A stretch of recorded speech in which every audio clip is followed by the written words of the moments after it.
Table Cakes with your favorite girl, April Watts. Welcome to Ego Live. Ego is a podcast that is all about opinions. You know me. I've got mine. I know you. You've got yours. And I have some very esteemed guests today. They definitely have theirs. Joining me here at Safari Nightclub, we have Stokey Cannady. How are you today? How are you? Fantastic. Stokey is the CEO of the Stokey Project. He is a social activist, he was a former mayoral candidate for the great city of Baltimore. Tell us what you have going on right now. I've really been digesting myself, spending time with my family, trying to get more business established in Baltimore, while I'm here, and just focusing on change, wherever it may be.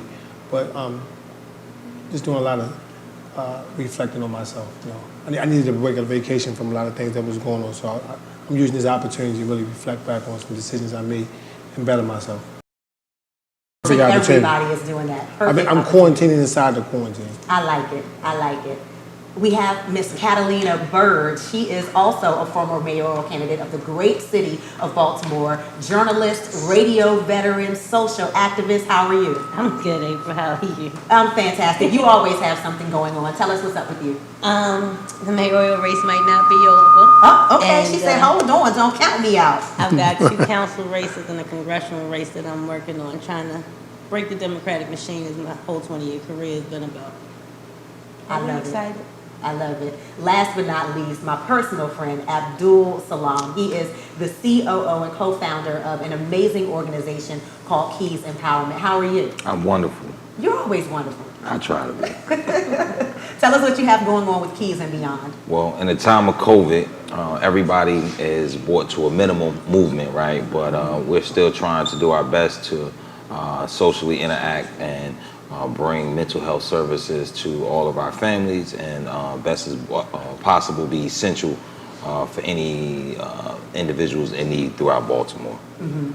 In the midst of COVID, there's so much going on in the world. Not just COVID, but especially with social injustice and the civil unrest as a result of it. So we're going to talk a little bit about that. But I wanted to hone in specifically on the professional sports world, because I see some changes, I see some things transpiring, and I want to understand them, and I want to have a conversation about them. So today we are talking about, should there be a place for politics and protest in professional sports? And the reason why we're talking about that, I want to lay the foundation, and I have to refer to my notes because there are some names and things that I want to make sure that I get correctly.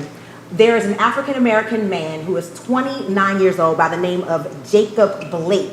He was shot in the back 7 times by police in Kenosha, Wisconsin, after they received a call from Jacob's girlfriend who said that he was not supposed to be on the premises. Now, there's some conflicting stories around whether or not he resisted arrest, but Jacob ended up being shot in the back by a police officer 7 times. Not 1, not 2, not 3, not 4, not 5, not even 6, but 7 times. And after being shot in the back 7 times, he is now paralyzed from the waist down. Though he was shot in the back 7 times and paralyzed from the waist down, he was handcuffed to his hospital bed. It wasn't until his family made that information public that the shackles were taken off of Jacob. As a result, there have been some uprisings and some civil unrest. There have been protests in Kenosha. As a result, 2 Caucasian protesters were shot by a counter-protester who also happens to be Caucasian and male, and he is 17 years old. Now, today I want to talk about the fallout in the sports world, and it sparked off in the NBA with the Milwaukee Bucks. I want to get these teams right because I'm not big on professional basketball. With the Milwaukee Bucks, who boycotted the game against the Magic. And then there were a few NBA games that were also postponed as a result of that. But then there was this domino effect, and you have the MLB, you have the soccer league, you have the WNBA, who for real, been about it, okay? They've been making statements or whatever, but they're just now starting to get that shine as well. And so what I want to know from you is just the question that I've asked a couple of times already. Do you believe that there is a place for this? Is there a place for politics and for protests in professional sports? And whoever wants to start first can go. I mean, for me, the answer would be absolutely so. This is not about right or left. It's about right or wrong. So wherever injustice live, they need to be cured. And basketball players have a major platform in which they can express themselves, and their fans and everybody that engage with them can actually see in real time what's going on. Most of us on the ground don't have as a bigger platform as some of those celebrities or entertainers or athletes, and I think they're using them the right way. Unfortunately, the protest didn't last as long as I would like for it to last. It was like 48 hours, right? Yeah, I mean, and I understand that those guys have a career and families to feed and things like that, but to me, this is the moment that needs to be a movement, and if not now, when? Will Smith said it best, racism in America hasn't got worse, it just started to get filmed. And now with everybody having these cameras and cell phones and things of that nature, we're getting a chance to see things in real time. And I think if not now, then when? Because we have seen so many major atrocities against African Americans in our own communities by law enforcement officials or officers, and it seems like it go unchecked. So I definitely think that anytime there's a social issue, wherever we are, then we need to express our dislike or dissatisfaction for it, no matter who don't like it. Well, I agree. I definitely think it's a prominent place for sports individuals, men and women, as you spoke of, to use their platform. Sometimes I think that we as older individuals, right? And I'm a quantify why I'm saying older, that we sometimes get a little judgmental on who should and who shouldn't be leaders. And reason I'm saying older is because what we know is that when we reflect back is that they're those young adults, right? Our children's age or just coming out of college and things of that sort. So we know that they may not have the most worldly experiences, right? We know that they may not have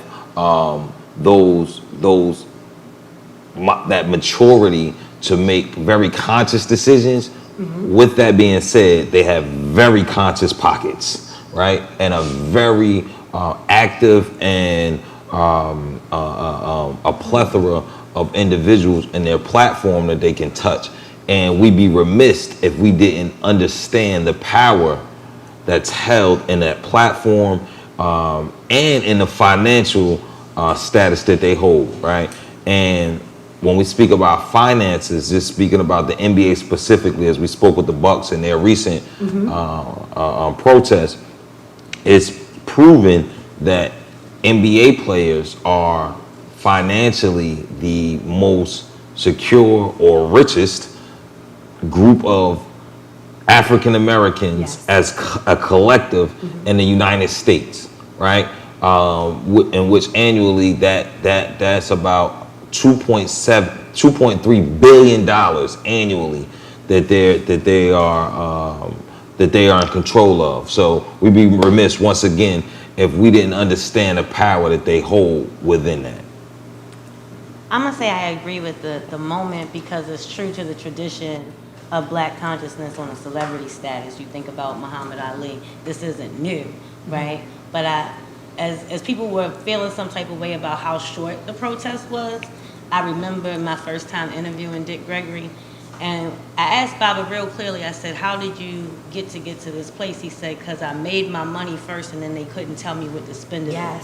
And so when you look at Ab's point as to the amount of revenue that they bring in, and these same players that were at the forefront of this protest, they're also the same ones that have organizations that are building schools, that are doing things in the communities that they come from and abroad. So we don't want them to be so self-righteous for the movement in the moment that they take away their revenue, because the revenue is what is allowing them beyond this moment to continue to reinvest in the places that they come from and address the change that we're all trying to see. So I thought the moment was historic, but this is in tradition with black consciousness of a certain type and celebrity and how you use your wealth and your platform in a very sophisticated way. You just wanted to look at my titties.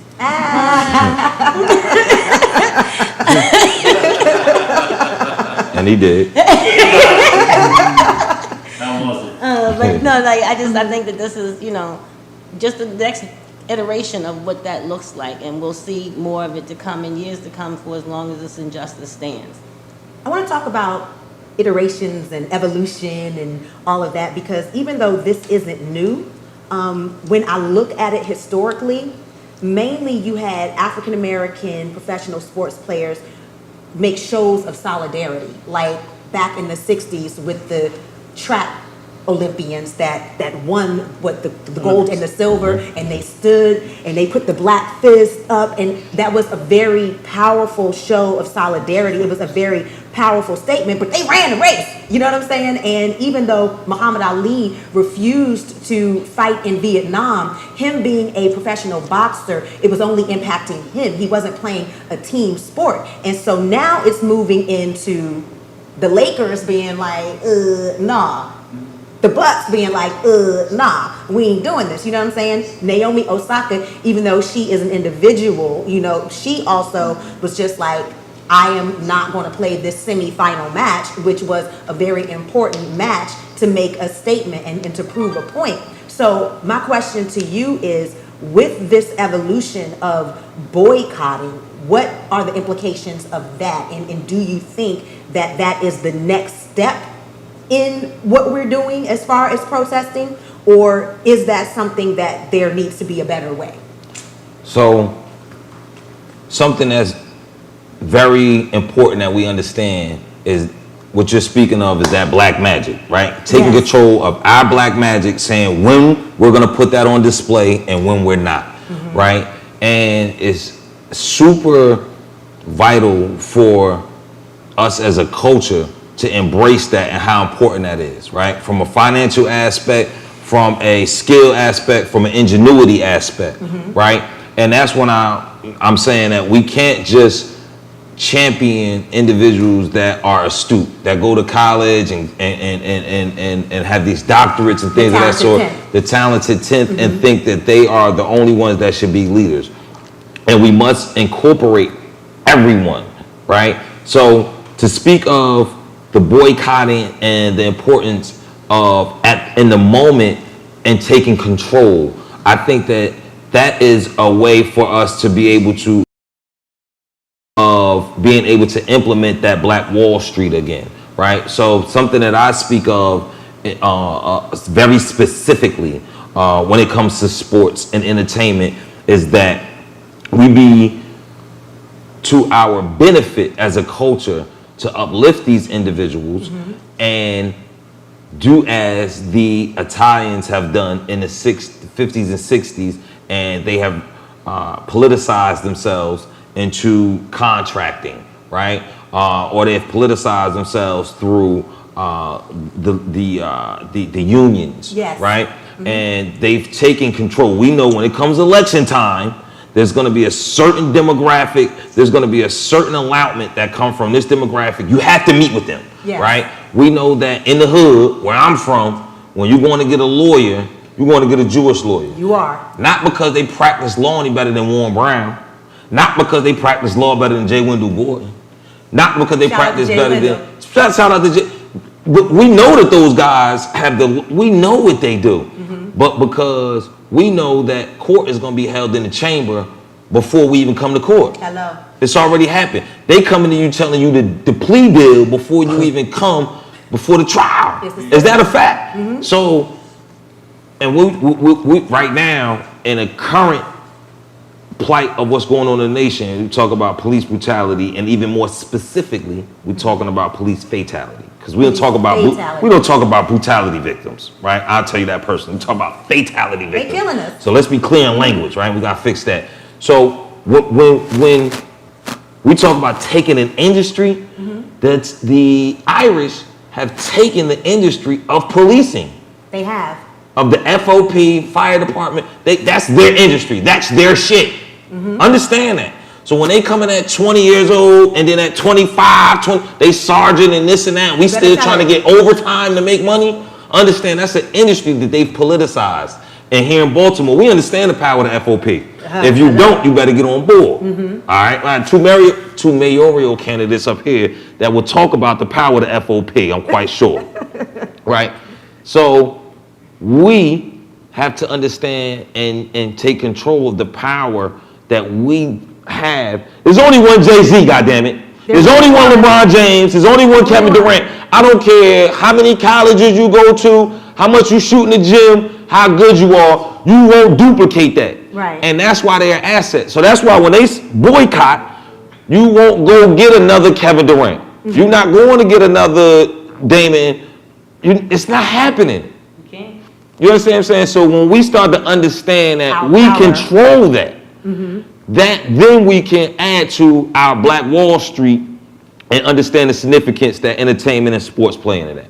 Okay. What do we do in the sense, and I kind of want to go back to what you were talking about as far as leadership and as far as putting people in the limelight and catapulting certain people into leadership and being judgmental as to who should and who shouldn't be a leader. But before we go there, I do want to remind you that you are watching Ego. Everybody's Got One. It's a show about opinions. My name is April Watts. We will also be allowing you to join in this conversation. You can call us right now at 410-833-FREE. That's 410-8. Oh, it's 822. All right. Hey, this is only the second episode. Give me mine. All right. 410-822-FREE. That's 410-822-FREE, or numerically 410-822-3733. Call, just hold the line, and we will get to you as soon as possible. So I do want to talk about that. I think that those sorts of leaders are important that have that huge platform. And I'm going to be playing devil's advocate a whole lot in this conversation. And the reason that I'm going to be doing that is because I'm almost 100% positive that we all share the same views. So I just want to insert that opposing view. Don't be so sure I'm the only Republican. All right now, all right. Cat is in the room. Okay, but what happens and how far down the rabbit hole do you want to go? Because sometimes these people don't have a grasp on what is really going on, even though they have the power, even though they have that platform, even though they have that influence. For example, I'm going to step outside of the sports world because this person makes my ass itch, and I have to call it. Like when a person like Terry Crews sends a tweet, when a person like Terry Crews does a live, and the impact that Terry Crews has as an African-American man with a platform, with status, with money, with influence, and he says something that is so detrimental to our community. So what happens when we put people or sports figures on that platform and they aren't ready? Or they're not there mentally or psychologically. Like the dude, I don't know his name because I don't know sports like that, but the dude when everybody knelt, the one black dude in the NBA who kept standing. I ain't even gonna give him too much light, but he played for the Mavericks. Yeah. Absolutely. And what do we do about black, these though. people? He wasn't black. he was black. He was black. He was black. Yeah. Isaac. But you know what? Some people will create their own deaths, so to speak, right? Okay. So, and what I mean by that is, a week later, 2 weeks later, his whole CBA, his whole Players Association is not only kneeling, they're boycotting. And didn't he hurt himself? He hurt himself. And you heard.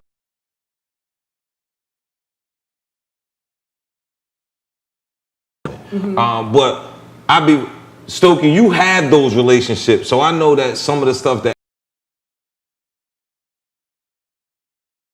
No, I mean, it's funny because, me and my partner, Uncle T, we talk about nostalgic as far as Renaissance versus when she spoke about the Muhammad Ali's and LeBron James. If you think about it, history always repeats itself, but maybe not as you used quantifying the amount of what we had back then to now.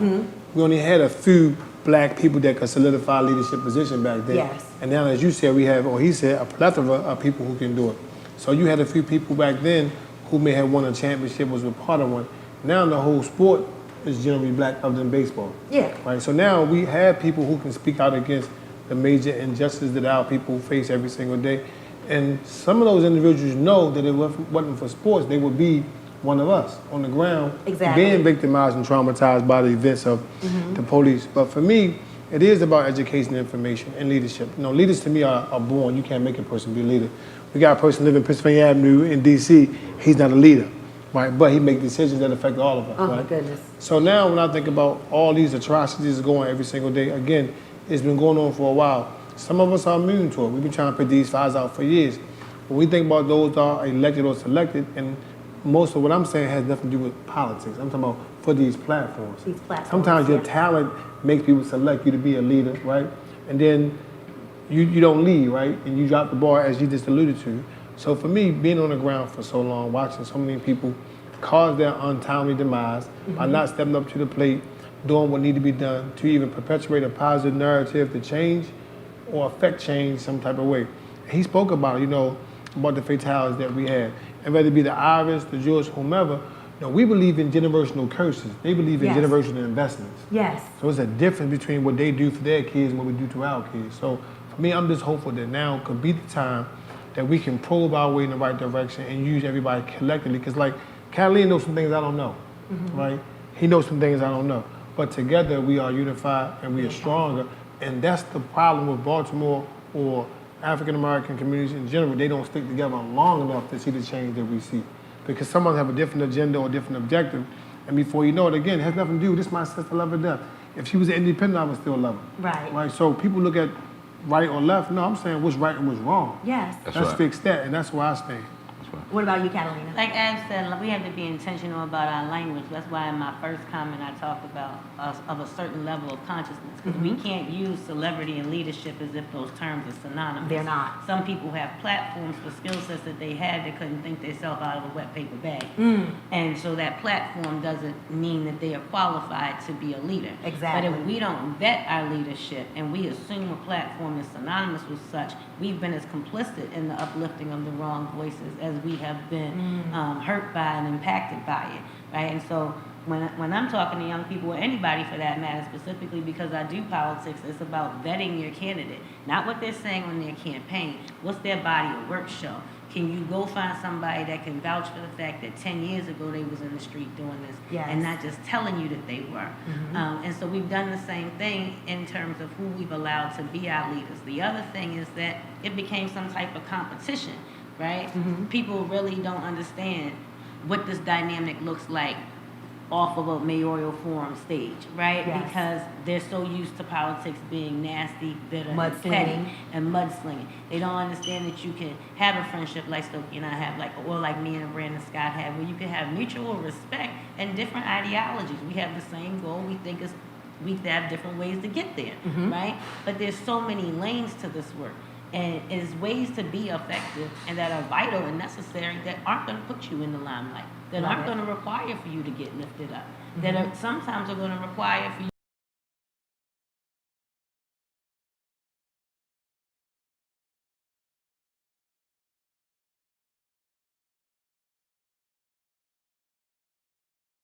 show is called Ego. You got to have a certain amount of humility to check your ego to know what your role is in that moment so that you're not in the wrong lane being counterproductive for the people and for the goal that you're saying that you're giving your life to. And that's the part that we still have a lot of growing to do as a community. It's a whole lot of ego checking, a whole lot of humility finding, and making sure that you are being the asset you want to be. Because the road to hell is paved with good intentions, is what my grandmother told me. You might have meant well, but you might have messed up more. Yes. Not knowing where to move and how to move in the space that you were in. And they say power corrupts and absolute power corrupts absolutely. And that's very true. And what I find with a lot of public servants, I'm not even going to say politicians, what I find with a lot of public servants is that everybody starts with good intentions. But the power and the influence becomes seductive. She's being nice. It becomes I'm just being honest. No, I genuinely believe that everybody starts with good intentions. A quick fact, I used to want to be a politician until I understood how it works and how it functions, and I changed my mind because I genuinely just want to help, and what it takes to move in that world is something that I may possess, but I just have no interest in. You see what I'm saying? I want to read. Can I speak to something Yes, real quick? go Just ahead. in reference to what we were just talking about. I think that these athletes that we speak of, they lie in a unique place, right? So most of them come from the environment and the communities that we speak of that are in such trauma and in such need, right? And at the same time, they have access to so much, finances, network, and what have you.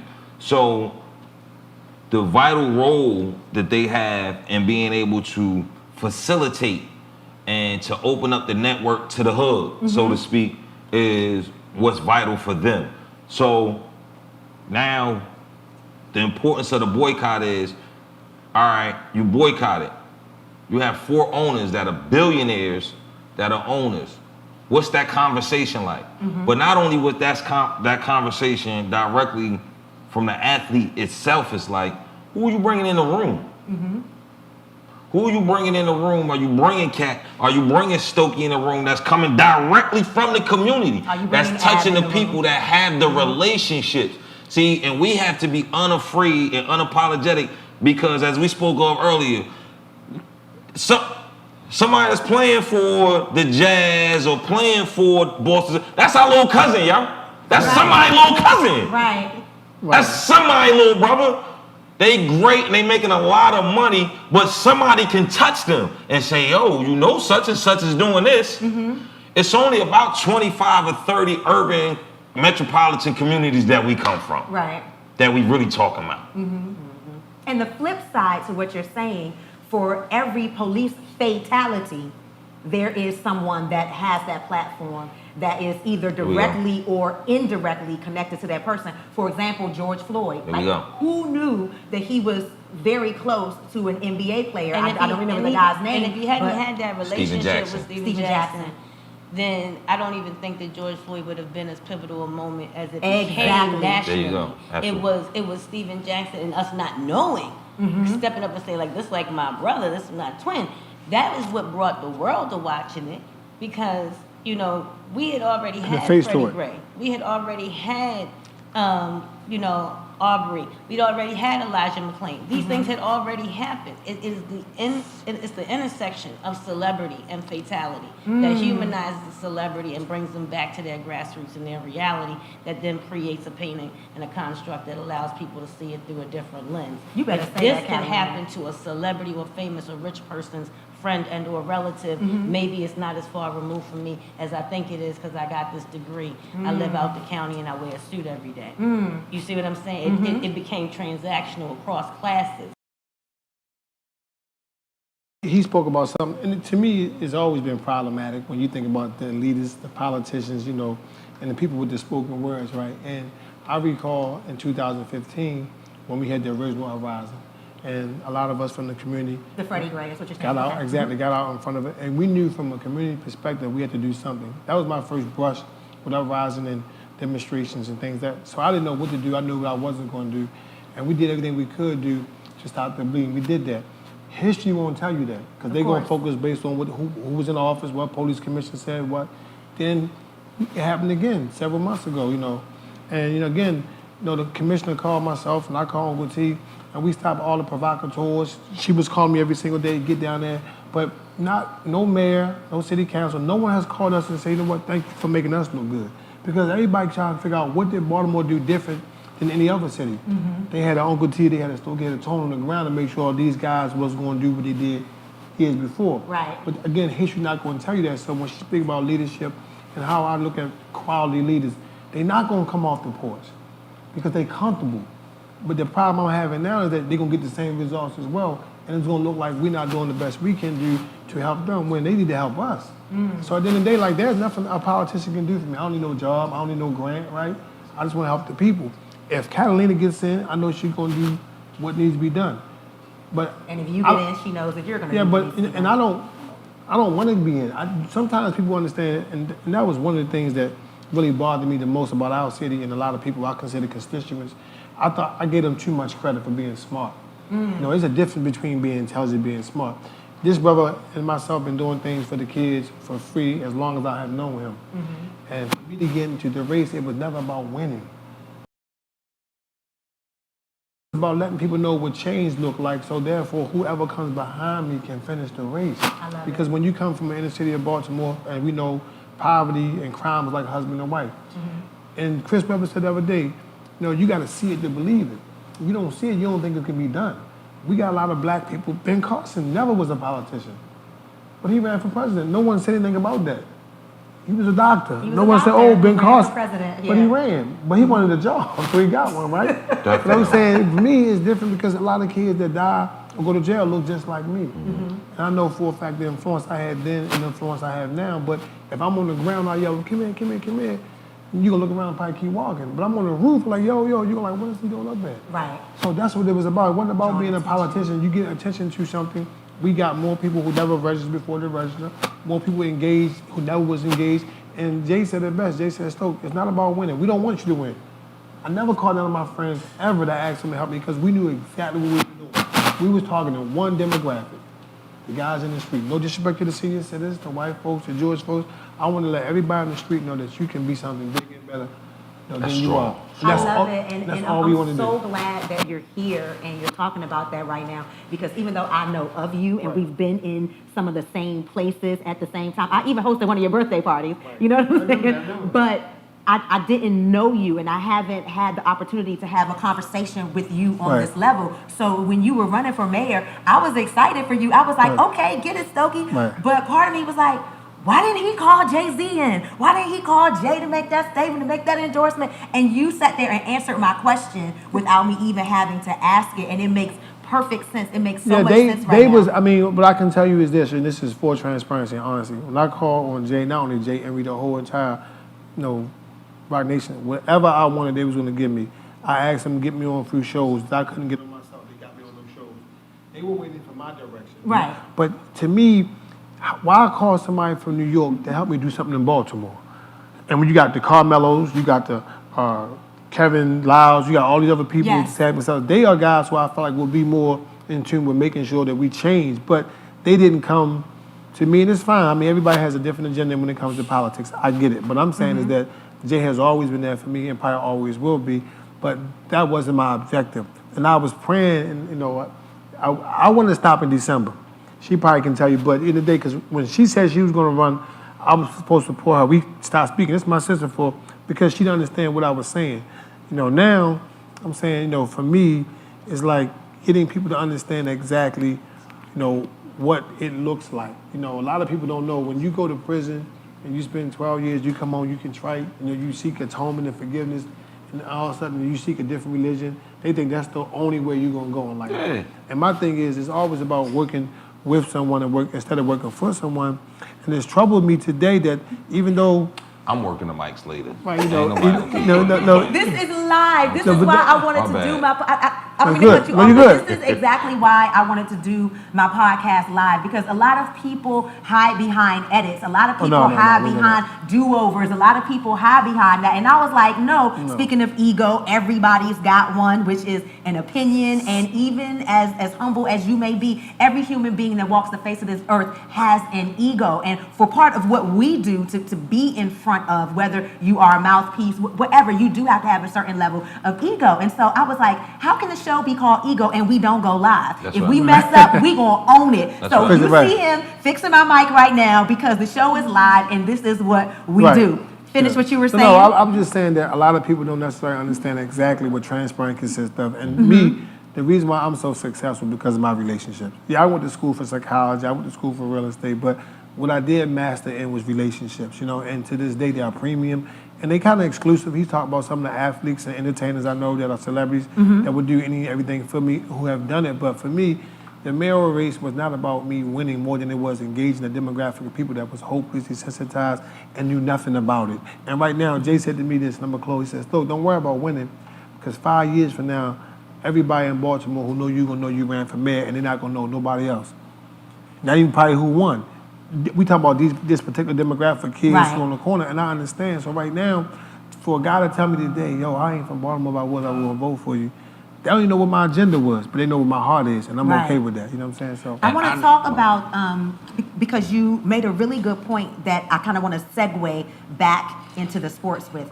You said that winning wasn't even your objective. So I want to talk about what is the end game as far as politics and protest in sports. Is the end game just to draw awareness, like Naomi said she wanted to do? Is the end game to get their respective organizations, whether it's the NBA, whether it's MLB, whomever, to take an interest in and to be active in combating social injustice? Or is that end game just direct and immediate change? What is the end game for sports players protesting? There's no cure to racism, so there is no end game, number one. I think the other thing about this moment is that Adam Silver is a different kind of commissioner than David Stern would have been, and that he's giving these athletes the freedom to express what they feel and not treating them like his property, like the NFL commissioner did during Kaepernick's time, right? But there is the end game is that we don't want to commercialize our movement, like commercializing and making a marketable movement out of Black Lives Matter and Black lives is not going to help anyone. That's if we know how capitalism works, how America works, that's likely just going to make some white folks that's already rich richer. I think it's already starting. All we really need the space to do is to be able to not be defined by our professions.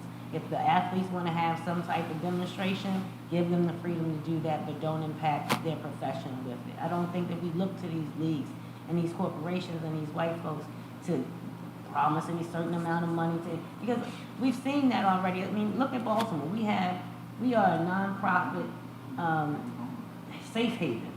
Most of the reason that we pay so much in property taxes is because of how many nonprofits exist here that don't pay them, right? So now we've made a business out of coming to fix a need, right? That means that you intentionally don't want the problem to be fixed, or it's going to put you out of business. Right? It's a bad business model. It's not something that investment people will look at and see a return on investment. Because if you fixed poverty, then you don't have a job. You wouldn't have a need for your organization. Right. It's the same thing when we're asking what we want corporate America to step in for us. We can't legislate humanity. Right? We have to elect the right people, change the right policy, and then hold those people accountable, and we'll see the changes that we need. That's it. It's not up to the leagues and the celebrities and the athletes and all those things to make any certain commitment or lack thereof to what we have to do for ourselves. And for me, it's take the whole damn house. And what I mean by that is, first we have to realize we are the asset. Once we realize we are the asset, they're coming to see me. They're not coming because they like your facility. They're not watching because it's on a great network. They're not watching because Budweiser is sponsoring. They're not. They're not watching because your uniforms is dope as shit. They're not watching because Nike made these sneakers for me and you sponsor me. They ain't watching for that. They're watching because LeBron James is the shit. They watching because there's only one KD. They watching because Damon Stoudemire can hit 40-foot jump shots. They watching because Zion can dunk the shit out the ball and can't nobody do it like he dunking, and he was a YouTube sensation before he even went to the NBA. They ain't watching for that.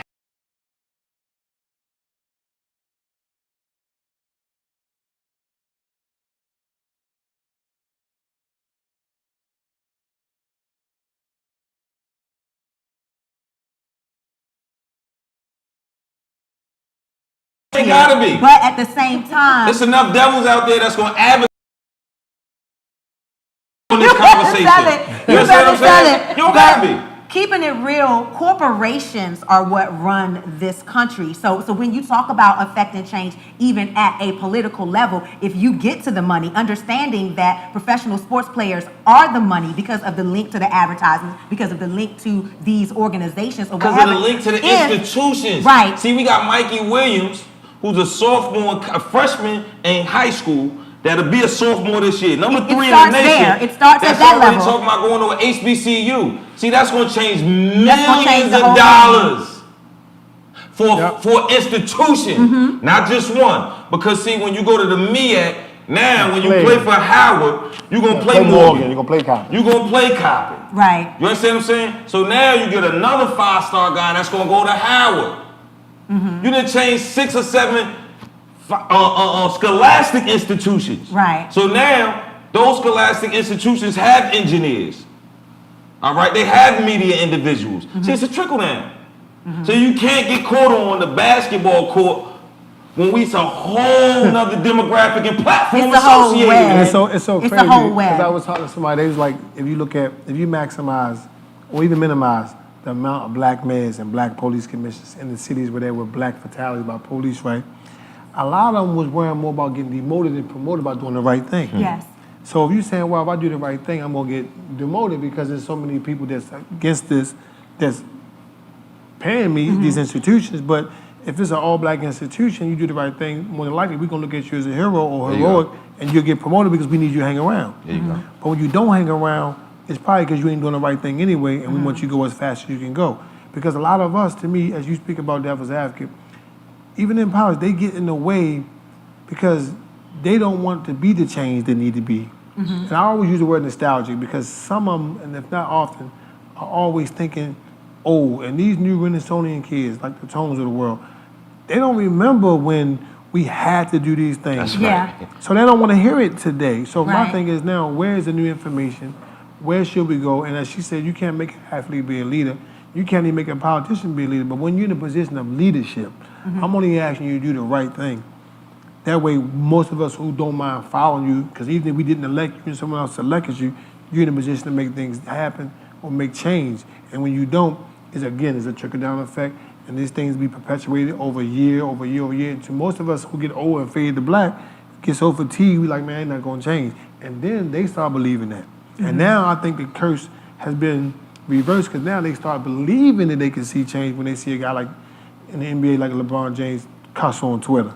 You know what I'm saying? I don't even want to put that much pressure on I'm them, just saying, but I'm just because saying. I know they don't know how to make change, but I know they know you. Right. You understand what I'm saying? And you know how to make a change. Right. Yo, you too busy making 30 points a night.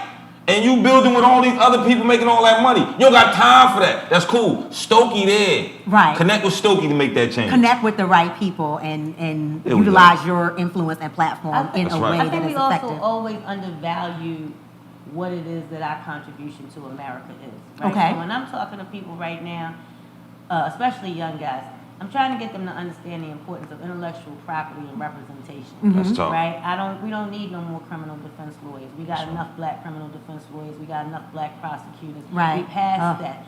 Right? So you talk about how corporations drive economies. When the recession hit in 2008, it's only two industries that didn't hit, and that was privatized prisons and hip hop.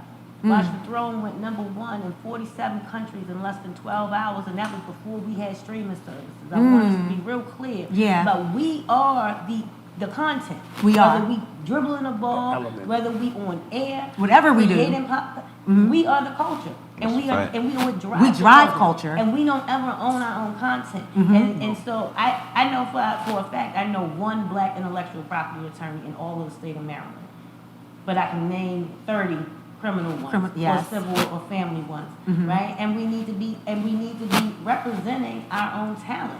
So having black sports agents, having black music reps, you know what I mean? It's so much in that. See what they did to contract Rich law. Paul, what they was trying to do to him this year, right? Yeah. Black Ball Paul. Yeah. Of course, That was yeah. some old Jim Crow type of Yeah. stuff, There's not like enough of us that was in those crazy. rooms. There's not enough of us It's in funny. that industry. It's funny she said that because again, to talk about the political spectrum or the paradigm that we were trying to break up, my friends who I want to keep naming, like, yo, as long as you at the table, we got a chance. Like she said, we had one black bank in Baltimore was the Harvard, like one. Yeah. But I guarantee you, if you do a consensus and you ask 6,000 inner city kids, where's the black bank? They probably They say don't Bank know. of America on North Avenue, because Right. they think it's in a black neighborhood, it's a black bank. No. So to me, that's problematic because we don't even know that if you go to Bank of America, your grandmother been having our church ties in there for 30 years, and they won't even give her a loan to buy a house. That's tough. How money is in there. That's where her That's money's at. But if you go to a black bank, they might give you a chance because they understand the vision. That's right. But I mean, all our money who has been governed by these people who use our money to build up the inner harbors, they loan everybody else our money, but we can't get it. It's that We black can't wall. get it, exactly.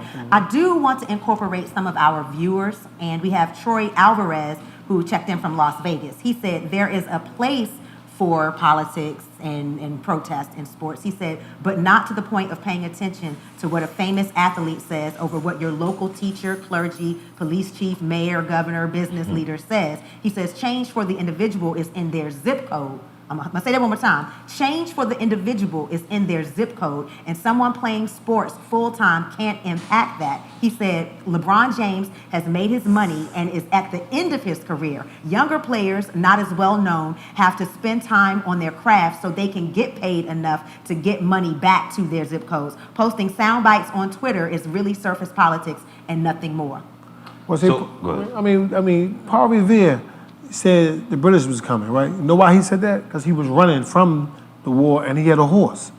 So when on that horse, he was able to get the message back fast and all the guys who didn't have a horse. And he was running by people saying, I'm getting out of here because someone's coming. So right. my thing is, not that LeBron James is the athlete, I'm focused primarily on people's platform. Right. right. The number one social agitator in the world right now is Donald Trump. Yes, see, Because Donald really Trump is. can go on Twitter and affect the world by tweeting something that may be true or false. So no matter how many followers he got, is the messenger, and his message is always in tune or engaged with people that follow him. So I don't worry about the person more than I do the platform. That's Okay. right. You know And what what I'm we gotta understand is that the greatest form of police reform is a LeBron James giving us $20 million. yes. You understand what Yes. I'm saying? See, not Us taking. four, hold on. us Don't be leaving me four, out. I us need to four. deal with that too. But you was the devil advocate, so need I some- didn't know you was on the side. I didn't know what side you was on yet. Don't be doing that to My me, bad, Ab. my Don't be bad, doing that my to me, bad. I didn't know Ab. what side you was on. So giving us that $80 million Right. so we can be in the community doing what we need to do. We not saying LeBron gotta go on and run for office. Right. See, everybody got different roles. Right. But LeBron is touching 4 billionaires on a regular that he's an asset to. That he can say, look, check this out, bro. We need some legislative change. I ain't really feeling this. I need you. You ain't gotta be his friend. But that's control. Right. If they make legislative change and call somebody on behalf of us on strength of LeBron James, it ain't even gotta be because they like it. Right. Perfect case in point. We can take it back to the civil rights movement. Diana Ross, who is the most prim and proper, she was perfect. She was the perfect African-American crossover artist.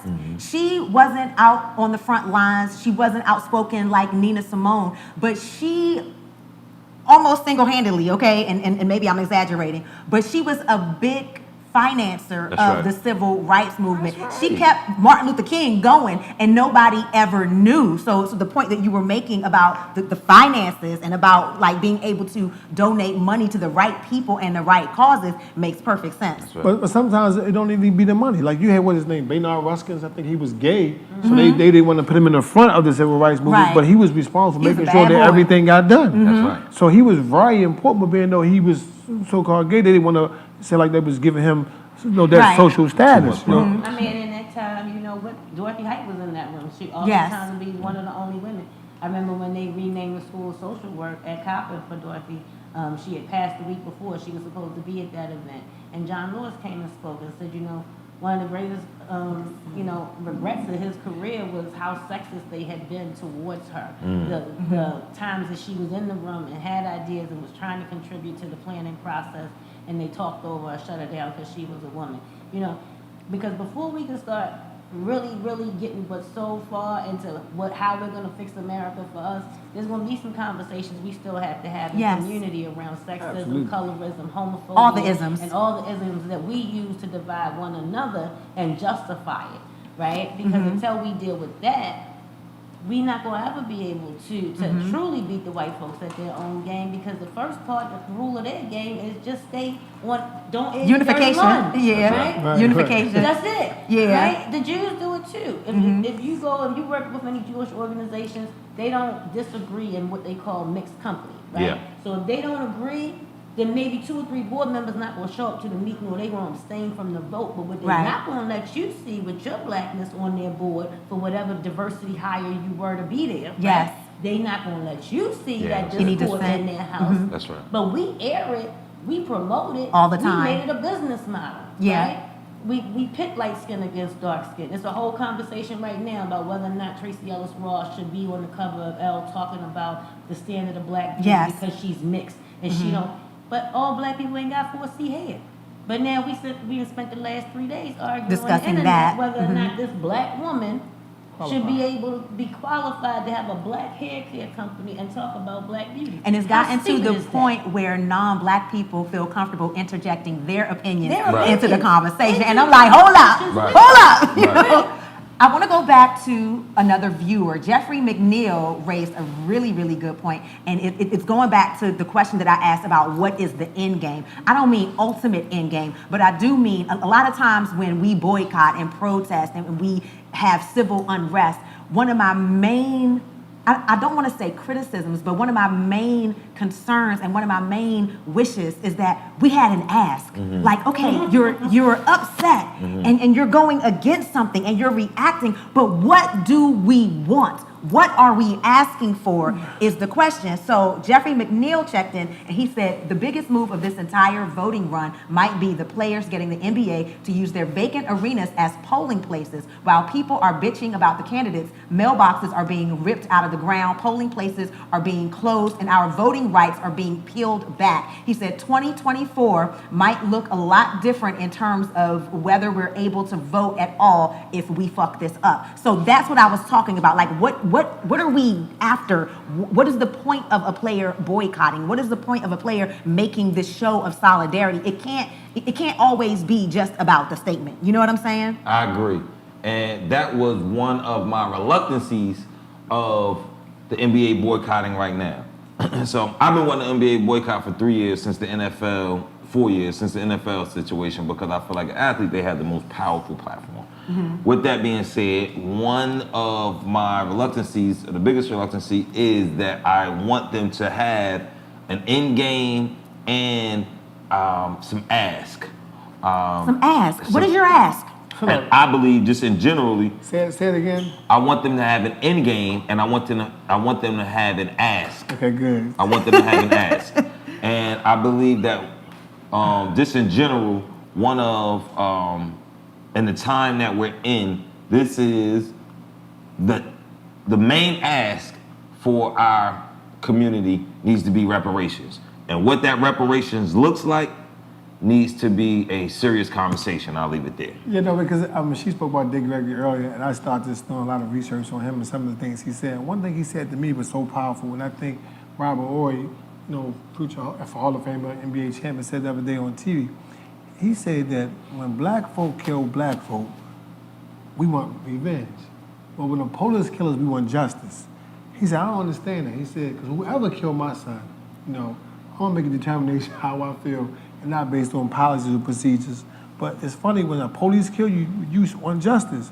But if your homeboy kill your homeboy, you want to go say, I'm a revenge. He said, so psychologically we are messed up because we've been trained to believe that no matter what we do, they're going to always be superior.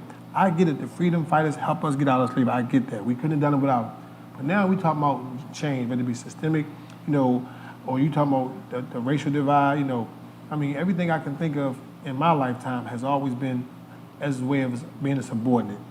And we don't have enough power and unity to really change the higher us, because some of us who make it, they brainwashed. So to me, like he said, to me, the whole system has to be torn down and built up with almost new people with new ideas, new ideology, new philosophies that are in tune with today's time. Because we already march, we demonstrate, we protest.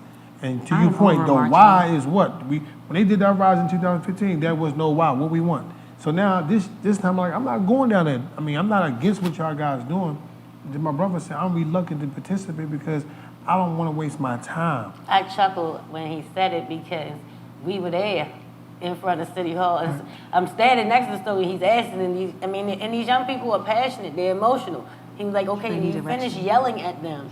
What do you want? And it's the sad part is that we haven't created a culture that helps them even understand what they want. Figure out, what they feel. Because when he asked them, tell me what you want, I can take that into a meeting. I can take that to somebody else. They couldn't articulate it. And that's a failure on our part. Exactly. You see what I'm saying? Yeah. Because we've only taught them how to process their emotions and not how to deal with it in the next steps and how that fruitful, what we can manifest from said emotions. That's the spark of an inspiration that can either lead you down the right path or the wrong path. Yeah. But if you don't have any guidance to either, Lord only knows where you're going to end up. But I've stood shoulder to shoulder with, not quite because he's way taller, but you feel me? But I've seen him make that ask. Right.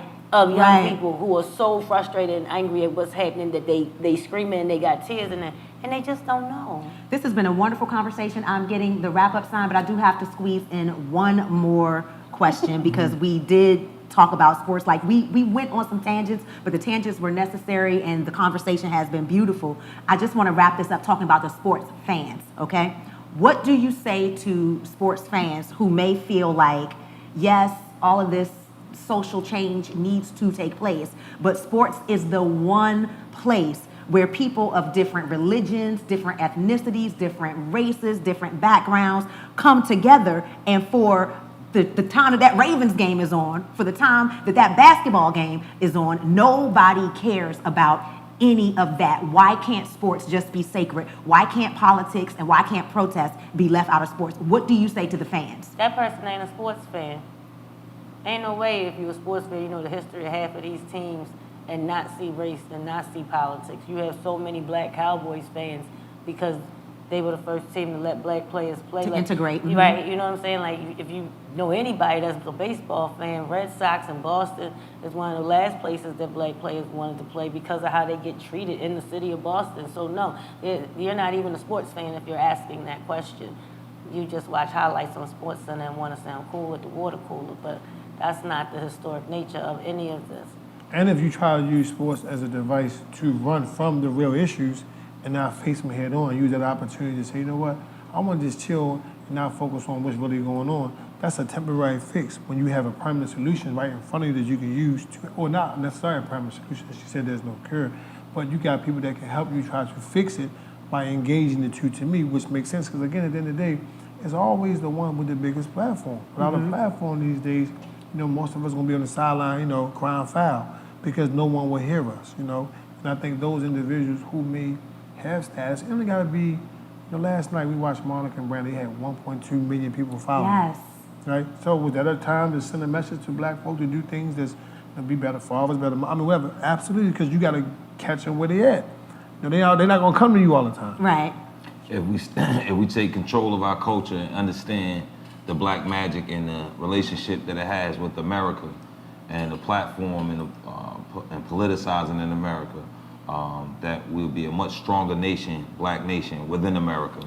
Once we stop tap dancing and playing ball for them and playing ball for ourselves, I think we'll be a much more stronger community. I want to say this too. We have to stop commoditizing black people because even though, you know, sports is this $1 billion industry or whatever, and a lot of African Americans or just black people in general tend to be very good at it. Yes, this person is running, this person is shooting a ball, this person is knocking that ball out of the park. But at the end of the day, there are people that look like these people. There are people that are related to these people. There are people that these people know and love that are police fatalities. So to ask these people to put that away for however long it takes to play this game is a little bit crazy to me. It doesn't make sense to me because at the end of the day, we are not machines, we are humans.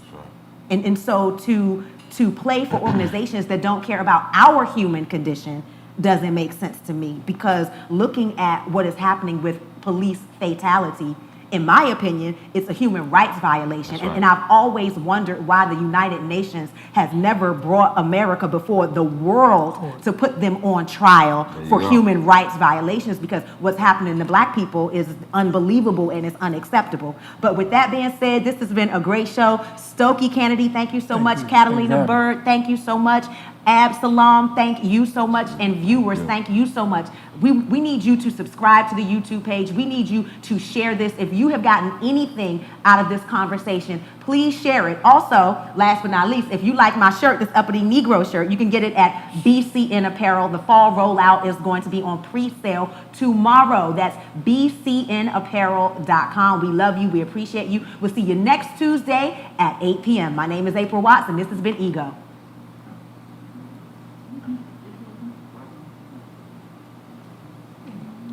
Y'all are so amazing. Thank you. You too. This was wonderful.